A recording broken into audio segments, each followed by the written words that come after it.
आप सबको सलाम। परमेश्वर का धन्यवाद, उसका निहायत ही शुक्रगुजार करते हैं सुंदर समय के लिए कि परमेश्वर ने हमें जो ये समय दिया है कि हम उसके नाम की हमदो सना महिमा तारीफ जो है वो करने वाले हो सके। जब मैं यहाँ खड़ा होकर गा रहा था और अभी भी जब मैं यहाँ बैठा था तो मैं उस घड़ी को बड़े गौर से देख रहा था और मैं सोच रहा था कि बड़ी अच्छी बात है कि वो चल नहीं रही, क्योंकि हमारे पास समय सारा दिन का है ना। अच्छी बात है कि हम ज़्यादा समय घड़ी के तरफ ध्यान नहीं जाएगा और हम जो है ज़्यादा समय परमेश्वर के वचन में बिताएंगे और ज़्यादा समय सीखेंगे। पर आप चिंता मत करिए, मैं ज़्यादा समय नहीं लूँगा। मैं जानता हूँ कि समय बहुत जो है वो हो चुका है और लगभग जो है भूख जो है वो लग चुकी है ना। सुबह तो हमने खाया ही था पर अभी समय हो गया है दोपहर के लंच का भी, तो कोई बात नहीं, मैं ज़्यादा समय नहीं लूँगा। सो आइए आज परमेश्वर के वचन में बढ़ते हैं। धन्यवाद देता हूँ मैं पादरी साहब का कि उन्होंने बड़े अच्छे से मेरा जो है परिचय आप लोगों से कराया। अच्छा, कौन सी भाषा सही रहेगी? हिंदी सही है? सब समझते हैं?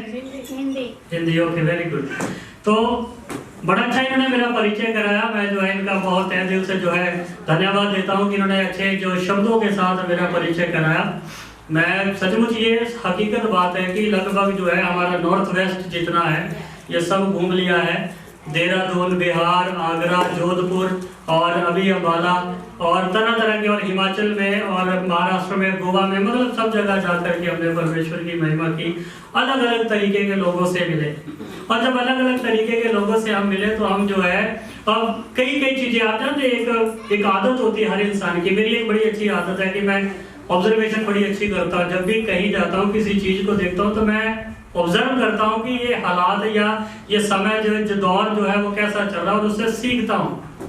तो जब मैं इन चीज़ों को देख रहा था तो बड़ी एक अच्छी चीज़ मुझे जो है वो सीखने को मिली। आप जानते हैं कि अभी बीते कुछ दिनों में पादरी साहब भी बता रहे थे कि बीते कुछ दिनों में जो है अभी 25 तारीख को प्रभु यीशु मसीह का क्या था, कोई बताएगा? जन्मदिन था। वेरी गुड, इन्होंने बड़े अच्छे से बताया कि पूरी पब्लिक ने, पूरी दुनिया में जो है उनका जन्म दिहाड़ा जो है वो मनाया गया और लोगों ने बड़ी खुशियों के साथ, धूमधाम के साथ जो है उनका जो है जन्म दिहाड़ा मनाया। हम लोग जितने हैं वो खुश थे, पर कई जगहों पर ऐसी भी सिचुएशन थी कि जहां पर चर्च जलाए गए। इन्हीं दिनों की बात बता रहा हूँ, ये 25 तारीख के आसपास 21 से लेकर 25 के बीच में बड़े ऐसे हादसे हुए छत्तीसगढ़ में, झारखंड में, जहां पर लोगों ने कैरल सिंगिंग निकाली और उन्हें जो है मारा गया, पीटा गया।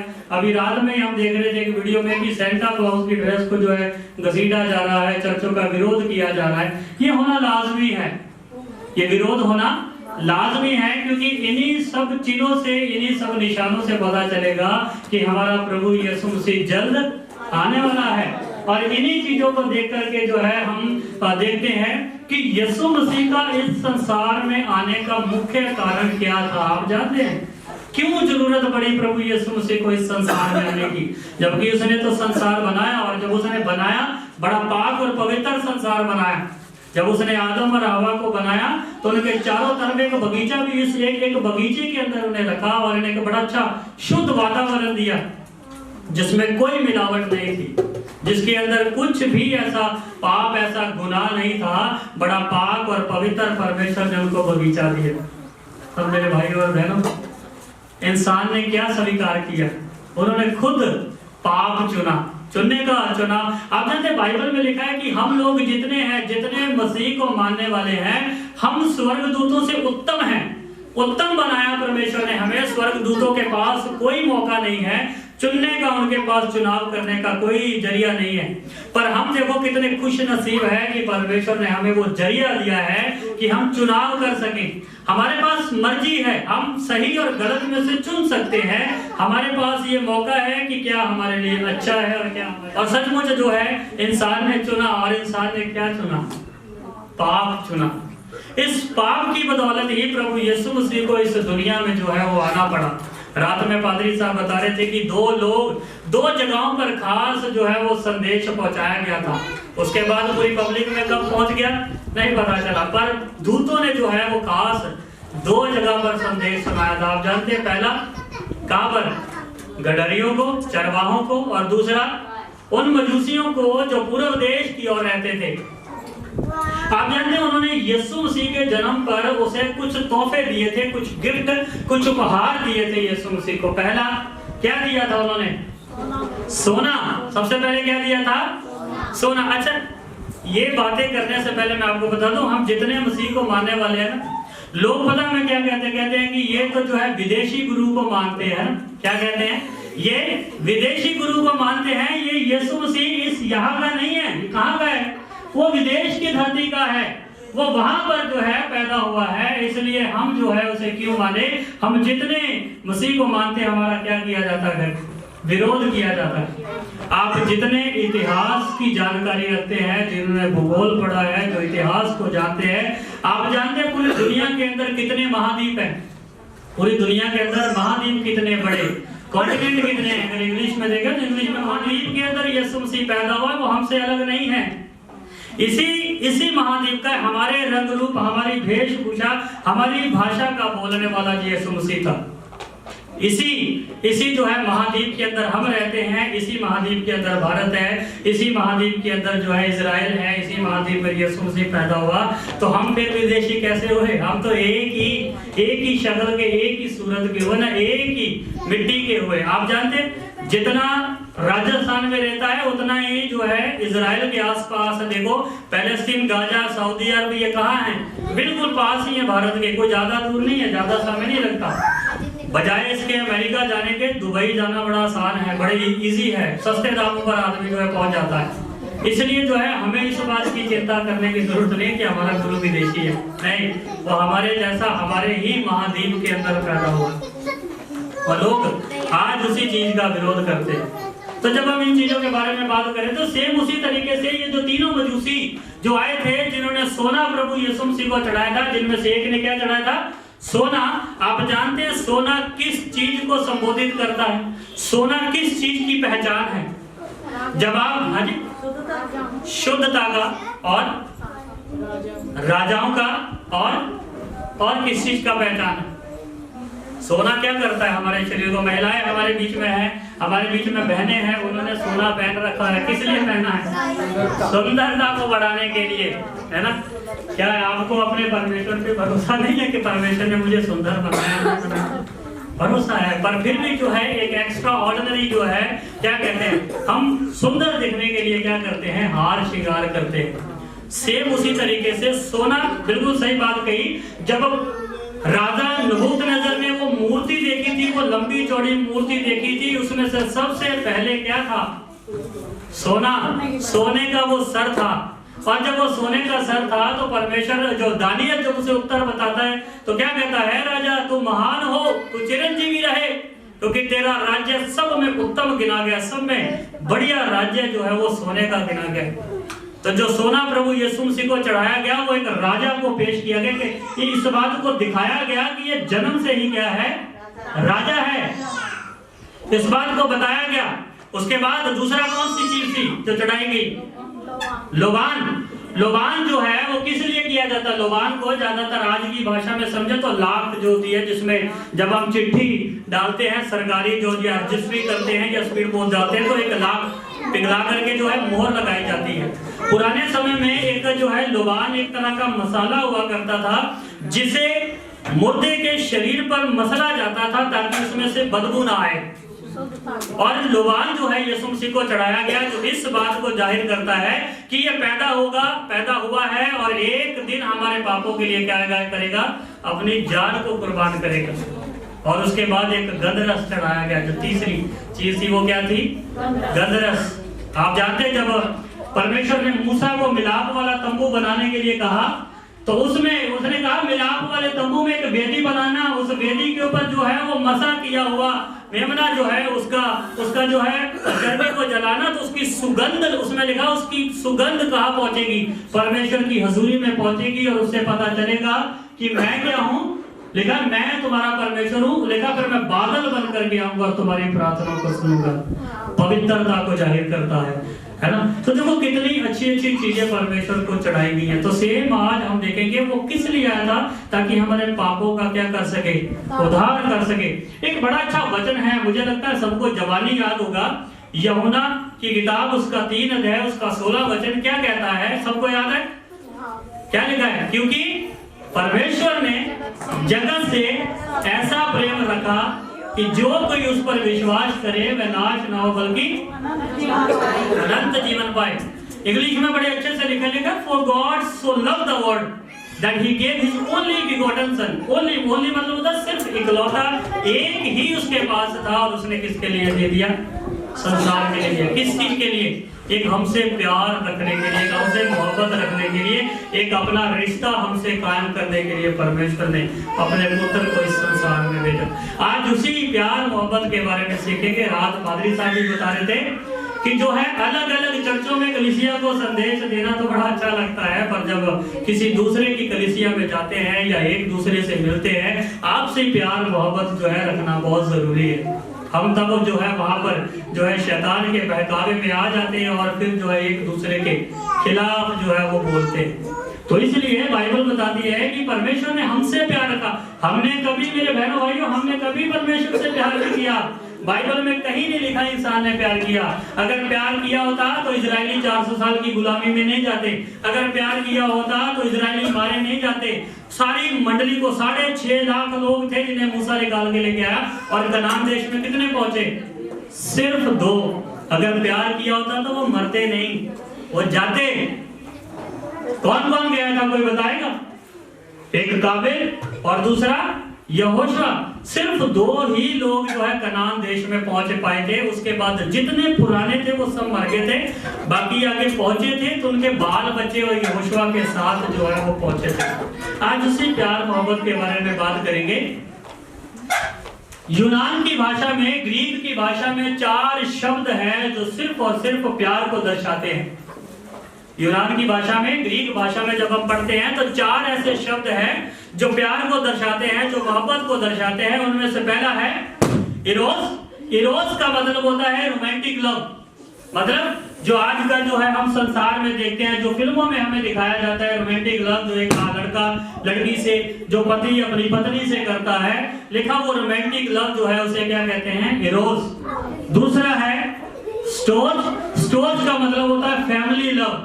एक परिवार का, माता पिता का अपने बच्चों के प्रति, बच्चों का अपने माता पिता के प्रति, ये दूसरा प्यार का जो है ये संदेश है। तीसरा जो है वो है फिला। फिला का मतलब होता है जिसमें कहते हैं भाईचारे का प्यार। जैसे हम अपनी गोद वाले को, अपनी जात वाले को भाई बना लेते हैं, हम अपने बिरादरी वाले को भाई बहन बना लेते हैं, लेकिन ये वो प्यार है जिसे ग्रीक भाषा में फिला कहा जाता है। और चौथा और आखिरी प्यार है वो है अगापे। अगर आपने ये कभी सुना है अगापे, जिसका मतलब होता है अनकंडीशनल लव। मतलब एक ऐसा प्यार जो परमेश्वर ने हमसे किया था, जिसकी कोई सीमा, कोई हद नहीं है। आप जानते हैं हम प्यार करते हैं एक दूसरे से, कैसे करते हैं? मतलब रखने के लिए, है ना? अपना काम बनता बाढ़ में जाए जनता है। हम अक्सर कहते हैं अपना काम बनाओ, बाकी का हमें कोई लेना देना नहीं, अपना काम नहीं कर, अपना उल्लू सीधा करते हैं हम। तो बाइबल जो है इन चीजों के बारे में हमें बताती है। जैसे लिखा, जैसे परमेश्वर ने हमसे प्यार किया तो क्या हम नहीं कर सकते? तो तुझे पता चलता कि एक इंसान किन किन मुश्किलों से गुजरता है। अगर तू इंसान होता है तब तुझे पता चलता कि कैसे कैसे गुजारा किया जाता है इस धरती पर। हे परमेश्वर, अगर तू इंसान होता है तो तुझे पता चलता कि आज का प्यार स्वार्थी है। तो उसने कहा लो भाई, मैं इंसान बनकर जो है वो आ जाता हूँ। वो इंसान बन के आया, उसने हम सबसे प्यार करके दिखाया। लोगों ने उसके मुंह पर थप्पड़ मारे, उसकी दाढ़ी को नोचा, उसके सर पर कांटों की झाड़ी डाल दी गई, हाथों पैरों में कील ठोके गए, पर फिर भी उसने क्या कहा? हे पिता, इन्हें माफ कर, क्योंकि ये नहीं जानते ये क्या करते हैं। है ना? परमेश्वर साफ कहता है, देखो पिता इन्हें माफ कर। सेम परमेश्वर हमें सिखाता है कि जब आप इस संसार में रहते हैं तो लिखा है ये 4। आप जानते हैं प्यार का जो इंग्लिश वर्ड है वो कौन सा है? इंग्लिश वर्ड है एक प्यार का, जिसे हम कहते हैं, इंग्लिश में कहते हैं लव। क्या कहते हैं? लव। लव कहते हैं, लव का मतलब क्या होता है? प्यार। लव के 4 स्पेलिंग हैं। कितने हैं? 4 स्पेलिंग है। पहला कोई बताएगा? LOVE। एल का क्या मतलब बनता है? एल का मतलब है वेरी गुड। कौन, किसने बताया? हाथ उठाएं। Very good. एल से लॉयल। परमेश्वर कहता है आप कितना वफादार है परमेश्वर से। अगर आप जो है प्यार करते हैं तो आपकी लॉयल्टी कहाँ है? कहाँ है आपका वो जो है ईमानदार, आपकी ईमानदारी कहाँ है? अगर आप सच में परमेश्वर से प्यार करते हैं। क्या कभी आप समय पर परमेश्वर के घर पे गए? क्या है आपने परमेश्वर के लिए वचन पढ़ा? क्या है आपने अपने जीवन को बचाने के लिए वचन को पढ़ा? नहीं। हम क्या करते हैं, सुबह उठते ही है ना, लाओ जी चाय लाओ, थोड़ी आंखें खुले, पता चले दुनियादारी देखे थोड़ा सा। घर पर उठते ही सबसे पहले चाय। आप जानते एक बार ना एक गांव में बड़ी अनाउंसमेंट की गई, ढोल बजा करके जो है पूरे गांव में जो है ये ढिढोरा पीटा गया कि आज इस संसार में जो है, आज इस गांव में परमेश्वर ने आना है, तो जो मेरा कोई बहन भाई उस दुआ को, उस बात को सुनता है, वो आए परमेश्वर के घर में और जो है वहां से आशीष बरकतें लेकर जाए। आप जानते हैं बहुत सारे लोग जो है उन्होंने इस बात को सुना।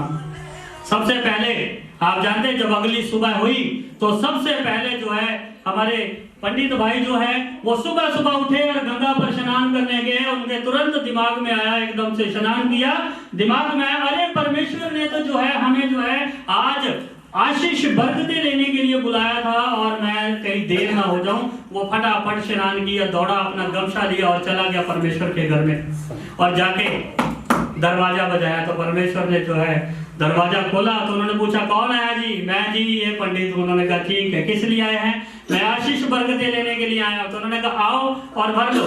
वो गया, उसने अपने जितने गमछे में या जो भी उसके साथ थैला था उसमें अपनी जितनी बरकतें भर सकता था भरी और ले गया। उसके बाद थोड़े समय बाद हमारे मोमडन भाई साहब जो है उनका भी समय हो गया, हाजी साहब का टाइम हो गया, नमाज का समय हो गया। वो भी उठे, नमाज की और उनको भी याद आ गया कि आशीष बरकतें मिलनी है। वो भी गए परमेश्वर के घर में, बरकतें भरी और वो भी चल रही है। उसके बाद हमारे सिख भाई साहब 5:30 बजे के आसपास उनका भी समय हो गया। उन्होंने भी अनाउंसमेंट कर दी, बीबीओ बहनों उठो, अमृत वेला हो गया है ना, सुबह 5:30 बजे। इतना कह के वो भी परमेश्वर के घर में चले गए और जा करके आशीष बरकत ली। पर हमारा मसीह भाई अभी भी सो रहा है। 6 बज गए, 7 बज गए, 8 बज गए, 9 बज गए, अभी भी सो ही रहा है। 9 बजे हल्की सी करवट ली, थोड़े से बाजू बाजू में खोली, उसने कहा कि चलो, अब बीवी का आवाज लगाई, अरे वो चाय बनाओ, थोड़ा सा चाय पी के फिर चलते हैं। चाय निकाली, उसके बाद मेरा कोट पैंट कहाँ रखा है वो निकालो, थोड़ा सा आज पहन के चर्च में जाऊंगा मैं। वो गया, कोट पैंट निकाला, प्रेस की, करते करते उसने 11 बजा दिए। धीरे धीरे लोगों के घरों में घूमते घूमते घूमते वो चला गया परमेश्वर की हजूरी में। जाके वहां दरवाजा खटखटा रहा है, कौन जी? मैं शमशेर मसीह आया हूँ जी। किस लिए आए आप? कह रहा आपने रात में अनाउंसमेंट किया था कि मैं आशीष बरकतें जो है वो बांटूंगा, तो कहाँ है वो आशीष बरकतें? तो वो जो दरवाजे पे दरबान खड़ा था उसने कहा भाई वो तो बट गई सारी सुबह सुबह। तो उसने कहा, बड़ा गुस्सा हुआ वो कि मैं मसीह का और मसीह मेरा, परमेश्वर तूने मुझसे बिना पूछे कैसे दे दी सारी आशीषें दूसरों को? मेरे लिए क्या है? मेरे लिए भी तो कुछ होना चाहिए। चर्च में आता हूँ मैं, दुआ करता हूँ मैं, भजन गाता हूँ मैं, संगति में जाता हूँ, मेरी आशीष बरकतें कहाँ है? तो उन्होंने साहब कहा, भाई या बाबा कोई आशीष बरकत नहीं बची, अब तो जो था होना था वो हो गया, जो बटना था वो बट गया, अब कुछ नहीं है। तो बच्चों की तरह हमारा मसीह भाई बच्चों की तरह जिद करके बैठ गया और बस वही जिद करने लगा कि कुछ ना कुछ तो आज मैं लेकर ही जाऊंगा परमेश्वर तेरे घर से। परमेश्वर ने भी कह दिया ठीक है, ऐसी बात है तो जा, फिर तुझे दी आशीष दी उसे। कौन सी? उसने कहा जा, भूख धूप और लड़ाई तुझे दी। कौन सी 3 आशीषें मिली हमें? भूख, धूप और लड़ाई। हम भूखे रहते हैं, सारा दिन काम करते हैं, शाम को जो है किसी ना किसी बात पे मियाँ बीवी की झगड़ा हुआ, लड़ाई हुई और काम खत्म। कह रहा भूख, धूप और लड़ाई हमें दी गई। और यही 3 आशीषें लेकर आज हम जो है वो परमेश्वर से कहते हैं, परमेश्वर मैं तुझसे प्यार करता हूँ।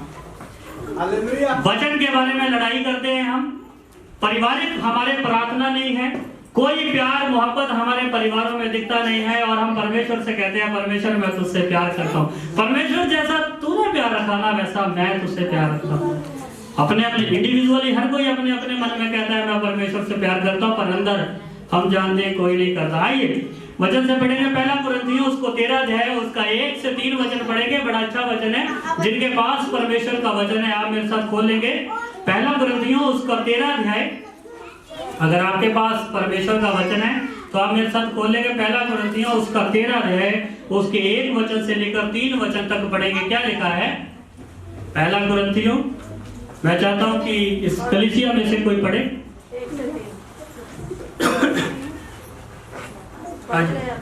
यदि मैं मनुष्य और स्वर्गदूतों को बोलियां बोलूं, हाँ जी, और प्रेम न रखूं, हाँ लिखा है, यदि मैं मनुष्य और स्वर्गदूतों की बोलियां बोलूं और प्रेम ना रखूं, तो मैं ठनठनाता हुआ पीतल और झनझनाती हुई झांझ हूं। हाँ लिखा, मैं ठनठनाता हुआ क्या हूँ? पीतल, और झनझनाती हुई क्या हूँ? झांझ हूँ। लिखा, मैं एक पीतल, जैसे कि खाली बर्तन को जो है बजाया जाता है तो बहुत जो है आवाज करता है ना। इंग्लिश में एक मुहावरा बड़ा अच्छा है कि an empty vessel sound much, है ना। भी एक जो है खाली बर्तन बहुत शोर मचाता है ना। सही बात है। तो जब हम अंदर से खाली होंगे हम भी शोर मचाएंगे, मैं प्यार करता हूँ पर अंदर से नहीं है, कुछ भी खाली है। तो इसीलिए पहला शब्द था लॉयल। तो आपकी ईमानदारी परमेश्वर के प्रति दिखनी चाहिए कि आपके कामों से, सिर्फ बोलने से नहीं तो वचन में साफ लिखा है कि ये लोग होठों से मेरा आदर करते हैं परंतु इनका मन मुझसे क्या है? दूर है। लिखा है, ये होठों से तो मेरा नाम लेते हैं, इनके लबों पे तो नाम है मसीह मसीह मसीह, यीशु मसीह हमारा उद्धार करता, पर कह रहा है इनका मन मुझसे दूर है। मन से कभी नहीं इन्होंने चाहा कि आप परमेश्वर के पास जाए, इनके मन के अंदर से आवाज नहीं आती।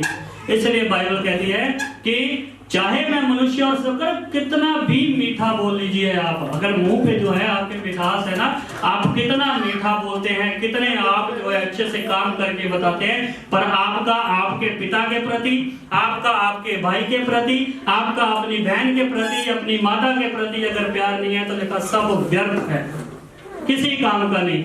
लिखा, फिर मैं ठंडनाता हुआ क्या हूँ? पीतल, और झनझनाती हुई झांझ। अगर आपका आपके पति के प्रति प्यार नहीं है, आपका अपने आपकी सास के प्रति प्यार नहीं है, आपका, देखो प्रभु यीशु मसीह ने तो उन लोगों से भी प्यार किया जिन्होंने उसे मारा, और हम अपनी सास ही हमारे बीच में बैठे ना तो हम, हमारी बहन कोई आ जाए तो फिर हो जाता है जो, ना जी ना, ये तो बिल्कुल नहीं, मुझे एक आंख नहीं देखती, है ना। सास की बुराई शुरू हो जाते हैं, फिर ननद की बुराई हो जाते हैं, और ननदे अपनी भाभियों की बुराई करनी शुरू कर देते हैं, देवरानी जेठानियों की बुराई कर शुरू कर देते हैं। तो लिखा, फिर उसमें प्यार नहीं है कहीं भी, वो तो फिर वही बात होगी, होठों से आदर और मन दूर है परमेश्वर से। परमेश्वर के वचन में कहीं नहीं लिखा कि आप जो है ऐसी, और लिखा, साफ लिखा जो कानाफूसी करता है, साफ लिखा है। अगर आप नीति वचन में पढ़ते हैं, लिखा है जो कानाफूसी करता है, लिखा उसके ऊपर भारी दंड किया गया है।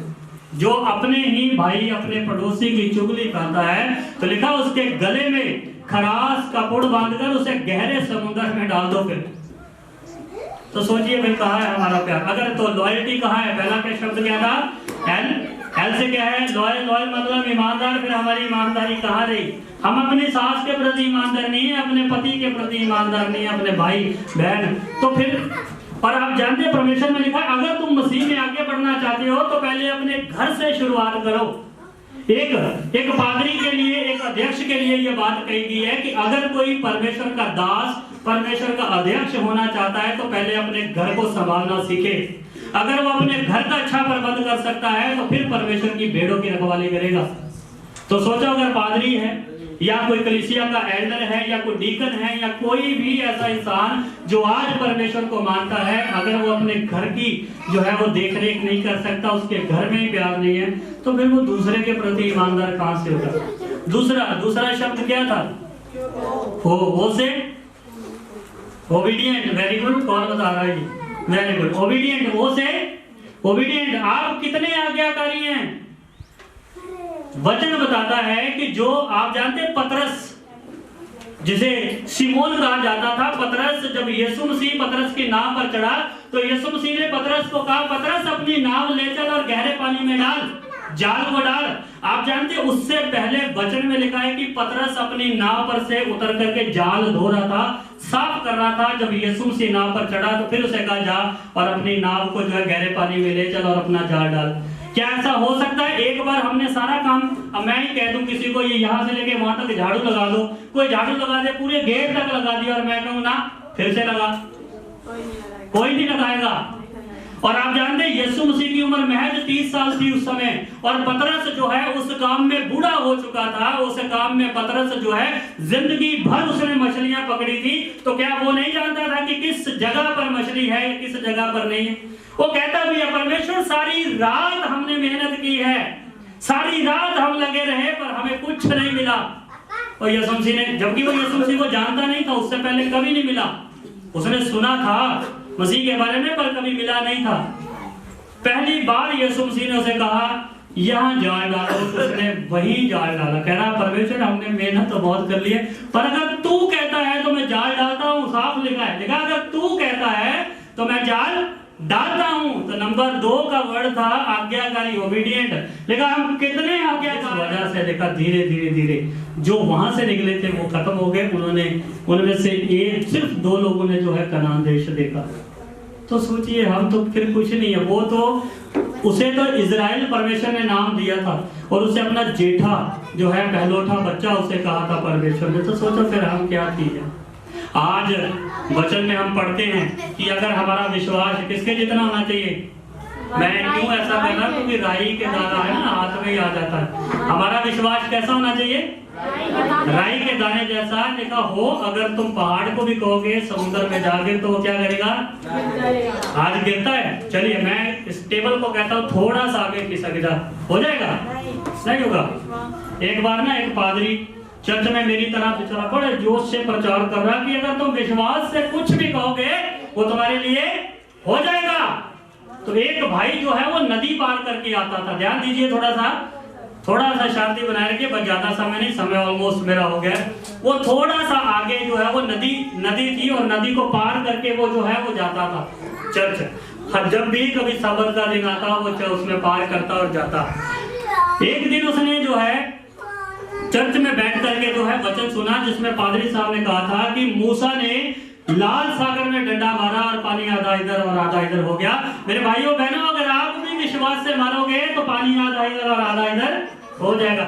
वो बाप पीछे बैठा, उसने कहा लो जी ये तो काम ही आसान हो गया। मैं बाप फालतू में जो है नाव के पैसे देकर आता हूँ, मेरा इतना खर्चा होता है, तो ये तो बड़ा ही आसान काम हो गया। वो गया नाव के नदी के किनारे, उसने डंडा वहां से लिया, दुआ की, डंडा मारा, सचमुच पानी आधा इधर और आधा इधर हो गया। उसने कहा ये तो बड़ा अजीबोगरीब चमत्कार हो गया। क्यों ना मैं इस शनिवार को शाम को जो है पादरी साहब को कहूँ, पादरी साहब आप मेरे घर में आइए और मेरे घर पर दुआ प्रार्थना करिए। उसने सारा प्रोग्राम कर लिया, खाना पीना जो बनाना था सारे पकवान बना करके रख लिए और पादरी चर्च में गया और पादरी साहब को कहा पादरी साहब आज शाम को मेरे घर पर क्या करना, दुआ प्रार्थना करना। तो पादरी साहब ने भी हाँ भर दी, ठीक है कोई बात नहीं कर देंगे। जब शाम आई तो पादरी वो लेने आया, वो सेम उसने कहा किया, उसने दुआ की, डंडा मारा, पानी आधा इधर वो पार करके आ गया।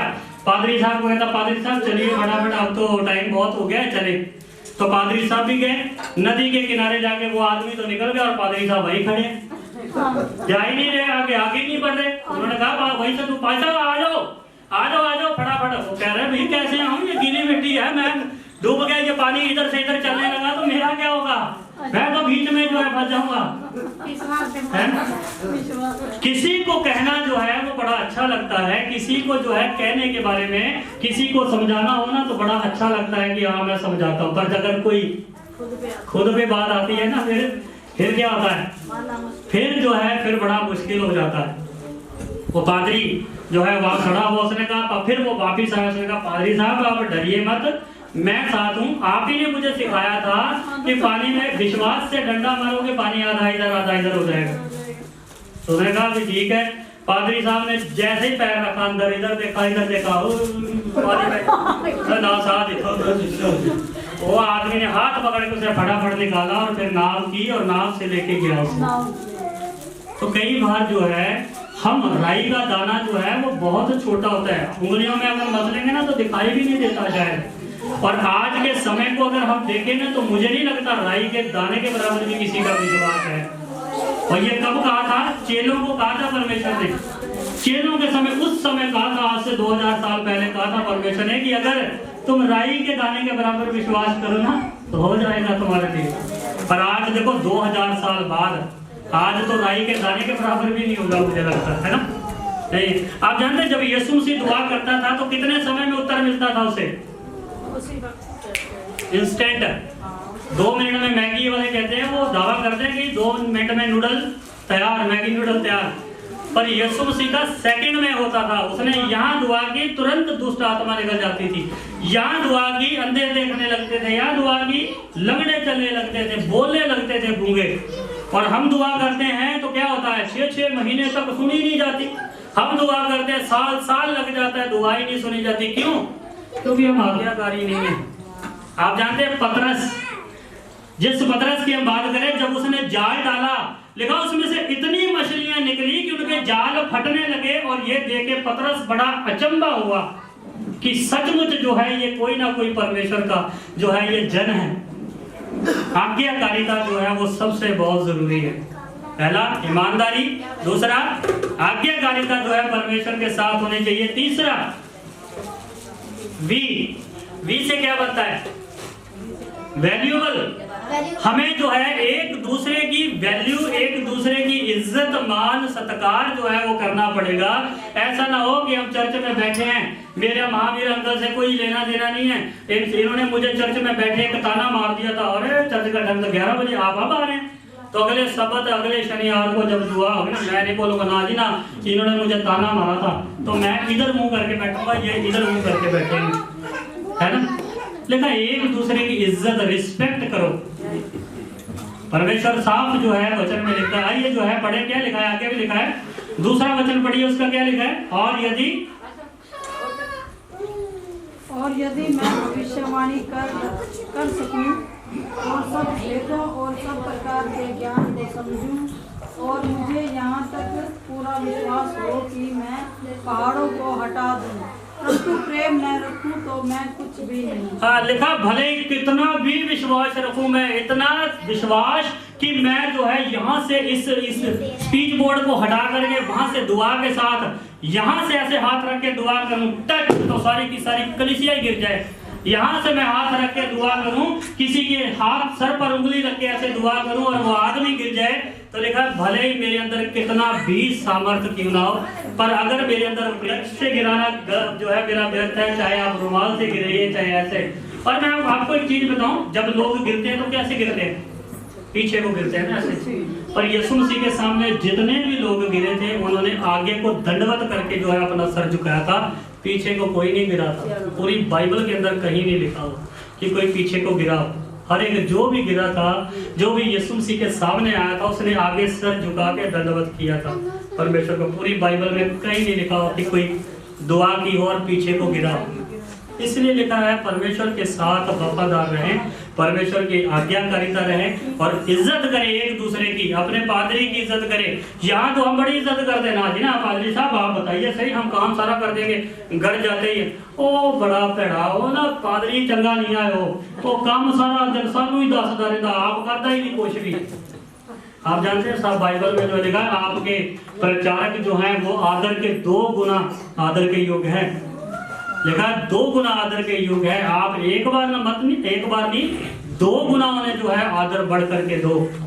जब हम चलो पादरी को छोड़ो, हम तो अपने घर में अपने माँ बाप को ही जो है आदर मान नहीं करते। उन्हीं को उन्होंने कोई काम बोला और हम सुनते ही नहीं, उन्हीं को सम्मान नहीं देते, है ना।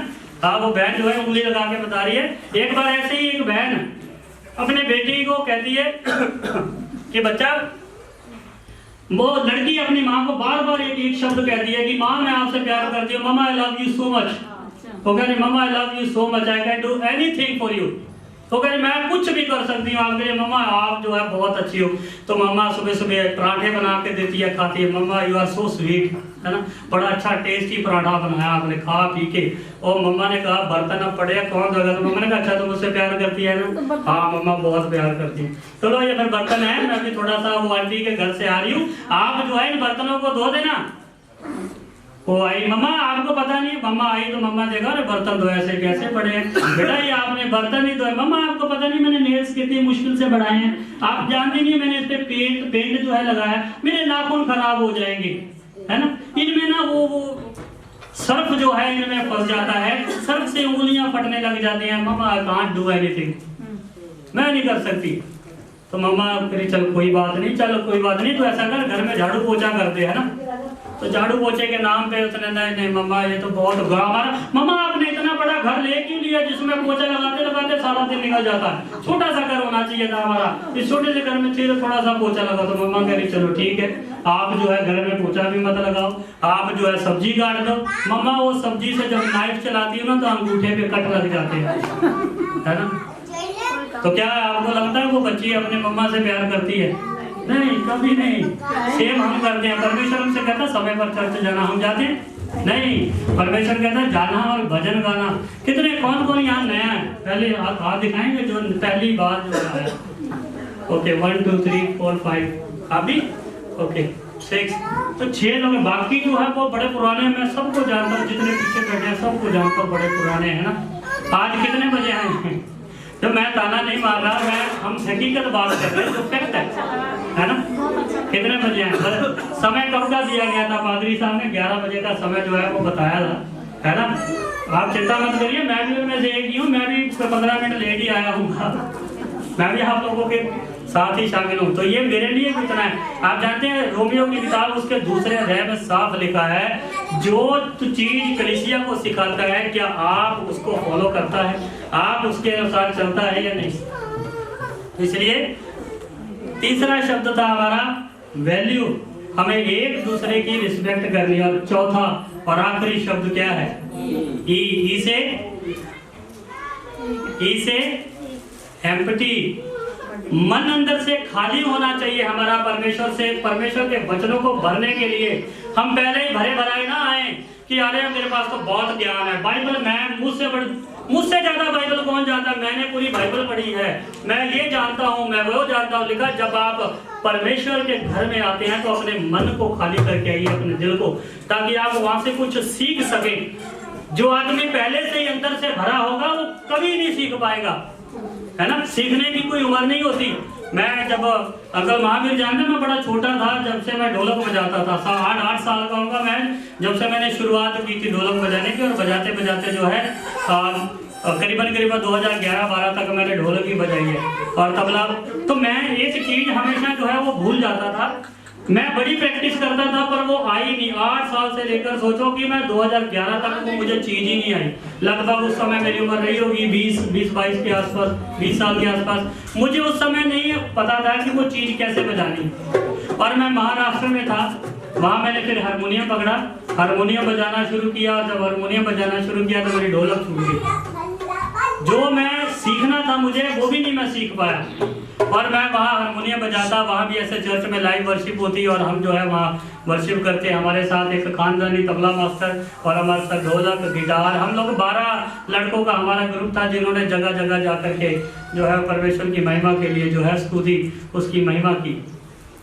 एक दिन ऐसे अचानक मेरे पास फोन आया, तो उन्होंने कहा कि हमारे स्कूल से ही आया, हमारे साथ स्कूल भी था हमारे मिशन का। तो फोन आया है उसमें से एक टीचर का कि सर, क्योंकि मैं उनके शायद 15 अगस्त था और मैं उनके लिए नेशनल एंथम बजा के आया था हारमोनियम के ऊपर। मैंने वहाँ पर जो है जनगण मन बजाया था। तो वो एक टीचर ने कहा, मुझे ऑब्जर्व कर लिया, मुझे नहीं पता। तो उन्होंने कहा हमारे बच्चे हैं तो आप उनको जो है ढोलक और हारमोनियम सिखा दीजिए। मैंने कहा सिखा दूंगा, कोई दिक्कत नहीं है। तो मैं जो है उनके घर जाना शुरू किया। तो एक बच्चा, ये जितना ये लड़का खड़ा इससे थोड़ा ही बड़ा होगा, एक बच्चा वो तबले पे प्रैक्टिस कर रहा था। और जो चीज मैं 8 साल से नहीं सीख रहा था वो बच्चा उस चीज को बजा रहा था। वो बच्चा उस तिरकड़ दी, एक बड़ी अच्छी धा धा तिरकड़ धा धा तिरकड़ देना, है ना, वो बड़ी अच्छी सी धा तिरकड़ देना। तो मैं जा रहा, मैंने कहा यार ये चीज मैं सीखता रहा पर मुझे सीखने मेरे समझ में नहीं आई। और मैंने फिर उस बच्चे से पूछा, मैं बेटा इसके बोल क्या है, आप कैसे बजाते हो तबले पे? तो उसने फिर मुझे बोल बताया, तो उसने मुझे पैटर्न बताया कि कैसे बजाना। और उस चीज को आप मानेंगे नहीं, मैंने अपने कमरे में आकर के मैं उस सारा दिन प्रैक्टिस की, करीबन 6 महीने उसकी फिर मैंने लगातार प्रैक्टिस की। और धीरे धीरे अभी भी मेरी आदत में नहीं है पूरी, क्योंकि मैं बजाता नहीं ज़्यादा ढोलक, अभी भी आदत में नहीं है। पर देखो सीखने की कोई उम्र नहीं होती। आप बच्चे से भी सीख सकते हैं, आप बड़े से भी सीख सकते हैं, सीखने की कोई उम्र नहीं होती। जो यीशु मसीह के साथ उसके चेले चलते थे ना, ज्यादातर यीशु मसीह से बड़े ही थे, ज्यादातर चेले उम्र दराज थे यीशु मसीह से, पर उन्होंने उसकी बातों को सीखा। उन्होंने तो यीशु मसीह ने तो सिर्फ यहूदा में प्रचार किया था, सामरिया में प्रचार किया था, पर देखो उसके चेलों ने भारत में आकर प्रचार किया। आप जानते एक चेला भारत में भी आया था यीशु मसीह का, कौन था? थॉमस जो है वो भारत में आया था, उसने भारत में, आज उसी की बदौलत हम सब जो है यीशु मसीह को जानने वाले हो पाए। खाली आइए मन से, कभी मत सोचिए कि मैं बहुत जानता हूँ। देखो कल पादरी साहब बता रहे थे ना कि मूर्खों को परमेश्वर ने चुना है ना। दुनिया के अंदर दो तरीके के ज्ञान, दो तरीके का होता है। जब ये बात कर रहे थे कि जो है हमें ज्ञानवान नहीं, हमें क्या है मूर्खों की तरह परमेश्वर को स्वीकार करना है। पर मैं आपको बताऊं ज्ञानवान दो तरीके के ज्ञानवान होते हैं, है ना। एक जो संसारिक ज्ञान रखते हैं और दूसरे जो बाइबल का ज्ञान रखते हैं। जिन लोगों को परमेश्वर ने संदेश दिया था वो गडरिये, आप जानते संसार का ज्ञान उनके अंदर भरपूर था। अगर आप उनसे कोई भेड़ खरीदने जाते ना तो आप उसको कहते 500 रुपए ले ले और भेड़ दे दे, तो आपको कभी नहीं देते अपनी भेड़। संसारिक ज्ञान उनके पास इतना था कि आप उन्हें जो है धोखा नहीं दे सकते थे। पर उनके पास ज्ञान नहीं था तो सिर्फ मसीह का ज्ञान नहीं था, क्योंकि वो इस चीज को नहीं जानते थे। मजूसी उनके पास संसारिक ज्ञान जो है वो था ही था, प्लस मैं आज सुबह ही पढ़ रहा था कि वो मजूसी जो है उन्होंने कहां से जाना होगा कि यीशु मसीह पैदा होने वाला है। उनको कैसे पता चला कि ये तारा जो है ये यीशु मसीह के पैदा होने का संकेत है। तो ये एक हमारे पास एविडेंस है। दानियल की किताब उसका 5 अध्याय उसका 11वां वचन पढ़िए। मजूसियों को कैसे पता था ना कि यही तारा है वो जो यीशु मसीह के पैदा होने का संकेत दे रहा है। उनको कैसे पता था कि हमें जो है इसका पीछा, ये तारे का पीछा करना, वो कैसे जानते थे। तो दानियल 5 अध्याय उसका 11 वचन पढ़ेंगे, वहां पर बड़े अच्छे से परमेश्वर का वचन जो है हमें बताता है कि दानियल नबी जो है, पढ़िए जिनके पास परमेश्वर एक लास्ट आए थे, उसके बाद हम बंद कर देंगे क्योंकि हमारे 4 शब्द कंप्लीट हो चुके। हाँ जी हाँ 5 अध्याय दानियल की किताब 5 अध्याय उसका 11वां वचन पढ़ेंगे। तेरे राज्य में दानियल नामक एक पुरुष है। हाँ लिखा तेरे राज्य में दानियल नामक एक पुरुष है जिसका नाम तेरे पिता ने बेलशस्सर रखा था। हाँ लिखा जिसका नाम तेरे पिता ने बेलशस्सर रखा है। उसमें पवित्र ईश्वरों को की आत्मा रहती है। लिखा उसमें पवित्र ईश्वर की आत्मा जो है वो रहती है। और उस राजा के दिलों में उसमें प्रकाश, प्रवीणता और ईश्वरों के तुल्य बुद्धि पाई गई। हाँ लिखा उसमें ईश्वरों के तुल्य जो है वो बुद्धि पाई गई है। ये राजा तेरा पिता जो राजा था, उसने उसको सब ज्योतिषों, तंत्रियों और कसीदियों की अन्य भावी बात बताने वालों का प्रधान ठहराया। लिखा उसे सब हर एक का क्या बनाया था, प्रधान बनाया था। तो उन मजूसियों से ज्यादा ज्ञान किसे था, दानियल को था। ये मजूसी वहीं पूर्व देश से आए थे, क्योंकि एक समय ऐसा था जब राजा नबूकदनेस्सर ने पूरी दुनिया के ऊपर अपना कब्जा कर रखा था और पूरी दुनिया के लोग राजा नबूकदनेस्सर के गुलाम थे। तो ये मजूसी कौन सा छूटे होंगे उनमें से, मजूसी भी उनमें से एक थे। ये मजूसियों को कहां से पता चला, जब आप दानियल की किताब उसका पहला और दूसरा अध्याय पढ़ते हैं तो उसमें साफ लिखा कि दानियल के ऊपर एक प्रधान ठहराया गया जो उन्हें जो है उनके शास्त्रों का ज्ञान देता था। तो दानियल का गुरु था वही राजा नबूकदनेस्सर के राज्य से, जिसने उनके साथ जो है अपना जो ज्ञान साझा किया। फिर दानियल ने जो है उन्हें यशाया की किताबों में से, क्योंकि पुराने समय में एक किताब बड़ी अहम थी, यशाया की पत्री, जिसमें यीशु मसीह के पैदा होने का वर्णन था। तो दानियल से जो है उन मजूसियों ने सुना था किसी समय में कि संसार का मुक्तिदाता जो है वो पैदा होगा।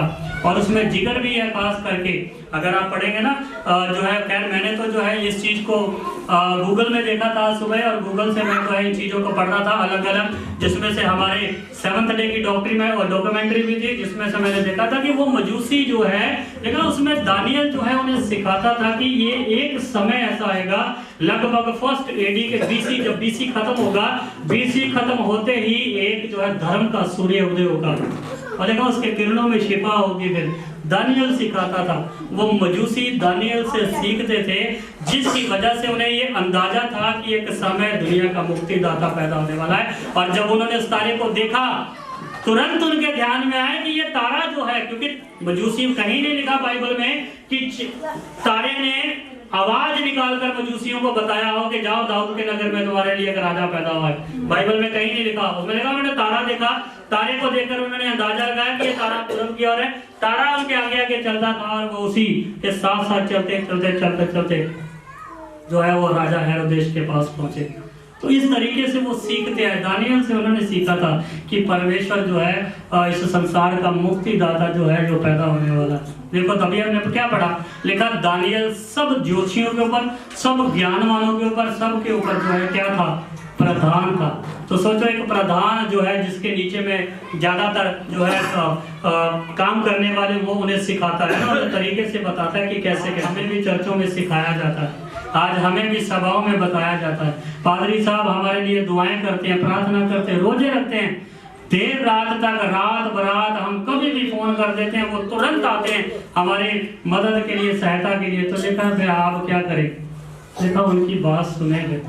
आज बाइबल में लिखा है ये लोग ऐसे ढीठ हैं, लिखा है इनके पास भविष्यवक्ता की किताबें भेजी गई, इनके पास भजनों की पुस्तकें भेजी गई, जब इन्होंने उनकी नहीं सुनी तो फिर इनकी क्या सुनेंगे। इसलिए मेरे भाई और बहनों, आप ये मत सोचिए कि मुझे बहुत ज्ञान है, मैं बहुत जानता हूँ, मुझसे भी बड़े हैं। हर शेर को सवा शहर मिलता ही मिलता है। आप कभी मत सोचिए कि मुझसे बड़ा ज्ञानी नहीं है, आपसे बड़े बड़े धुरंधर जो है इस संसार में पड़े हैं ज्ञान में। तो लिखा है अगर आप जो सीखना चाहते हैं तो अपने आप को फिर अंदर से खाली करके आइए।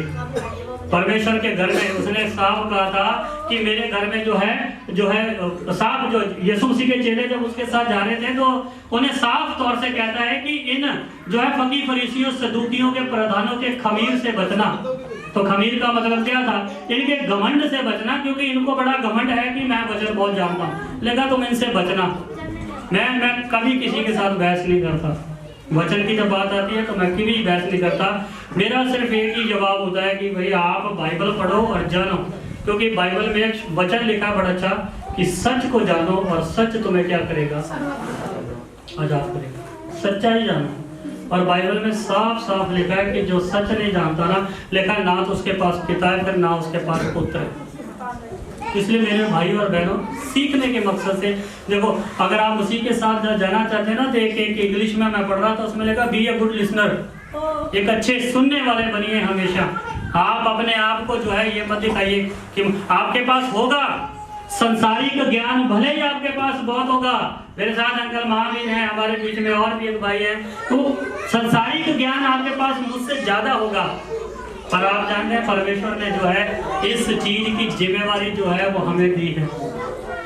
इसलिए मेरे भाई और बहनों, जब भी कभी आते हैं तो अपने मन को खाली करके आइए कि सीखने के मकसद से आते हैं, और एक दूसरे के साथ प्रेम रखिए। 4 शब्द मैंने बताए थे, पहला इरोस, स्टोर, फिला और अगापे। ये चौथा शब्द जो है ये वो है अगापे, जो परमेश्वर ने हमसे प्यार किया। इसलिए मेरे भाई और बहनों, एक दूसरे के साथ प्यार मोहब्बत से रहिए। कलीसिया में फूट का कारण जो है पौलुस बताता है। पौलुस में करंथियों पहले अध्याय में लिखा गया है, कोई अपने आप को पौलुस का कहता है, कोई अपने आप को अपोलुस का कहता है। कलीसिया किसकी है? ये किसकी है कलीसिया? क्या आप पादरी यूनस के हैं? क्या आप पादरी संदीप के हैं? किसके हैं? परमेश्वर की कलीसिया। लेकिन कलीसिया परमेश्वर की है, किसी पादरी की नहीं है। पादरी आपके लिए नियुक्त किया गया है, पादरी आपको दिया गया है कि जिन बातों को आप नहीं समझते उन बातों को आपको समझाने के लिए पादरी नियुक्त किया गया है। तो इसलिए बाइबल बताती है अपने पादरी के दुगने आदर के योग्य रहो। अपने पादरी की सुनो जो आपको सिखाते हैं, आपको गलत संदेश नहीं सिखाते, क्योंकि एक समय आएगा जब इनका भी न्याय होगा। जब परमेश्वर की न्याय सभा होगी ना, तो आप लोगों से पहले पादरियों को जो है न्याय लिया जाएगा कि आपके पास मौका था, आपके पास समय था, आप सच्चाई बता सकते थे पर आपने नहीं बताई, छुपा करके रखी। और लिखा है जो दिया जलाकर पैमाने के नीचे रखता है ना, फिर परमेश्वर कह रहा है उसका हिसाब अपने आप जो है वो लिया जाएगा। तो कभी भी दिया जलाकर पैमाने के नीचे मत रखिए। जो रोशनी आपने पाई है उस रोशनी को बांटिए लोगों के साथ। एक लिखा तभी तो हम कहलाएंगे ना जगत की ज्योति। जगत की ज्योति क्या करती है? ज्योति क्या करती है? रोशनी देती है। तो लोग मुझे देखेंगे और मुझे देख करके जानेंगे कि सच में मैं मसीह के साथ हूं या नहीं। आप जानते हैं पूरी बाइबल के अंदर सुसमाचार के प्रचार कितने हैं? कोई बताएगा? कितने सुसमाचार के प्रचार हैं? कितने हैं पादरी साहब? सुसमाचार के प्रचार कितने हैं? कितने हैं? रिटर्न में 4 हैं, वैसे इन्होंने कहा रिटर्न में 4 हैं। 4 कौन कौन से बताएगा कोई? मती, मरकुस, लूका, यूहन्ना, ये 4 सुसमाचार के प्रचार है। इन्होंने कहा रिटर्न में 4 हैं। 5 हैं। हमारा मानना है कि सुषमाचार के प्रचार 4 नहीं बल्कि कितने हैं? 5।